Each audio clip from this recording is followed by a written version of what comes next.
Les villes ivoiriennes ont un fort potentiel attractif qui mérite la mise en place de mécanismes efficaces pour leur développement. Recommandation majeure du Forum du Sénat de février 2020, dont la mise en œuvre est sur le point d'être enclenchée avec la visite du directeur exécutif du Fonds mondial pour le développement des villes.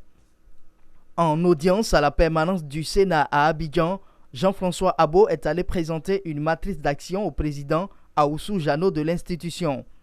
Un ensemble de programmes qui respecterait les recommandations de l'agenda 2030 du Sénat ivoirien. L'intérêt de cet agenda 2030, c'est qu'il ne voit pas projet par projet individuel, mais c'est une vision d'ensemble, à la fois sur le renforcement dans le long terme des institutions et des collectivités territoriales, mais aussi de les accompagner à pouvoir formuler des projets de territoire.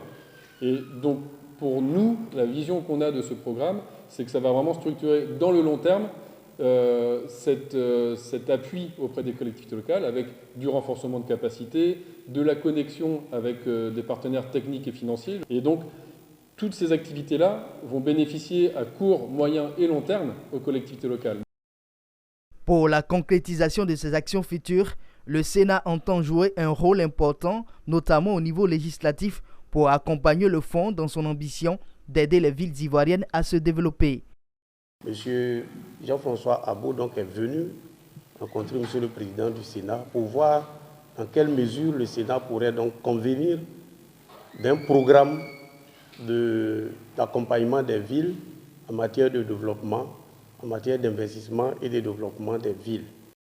C'est donc main dans la main que le Sénat et le Fonds mondial envisagent contribuer au rayonnement des villes en Côte d'Ivoire. Pour une prise en compte globale de toutes les attentes, le Sénat se prépare à l'organisation d'un prochain forum en direction des Ivoiriens hors de la Côte d'Ivoire avec pour thème l'attractivité des territoires et la contribution de la diaspora, le cas spécifique de la Côte d'Ivoire.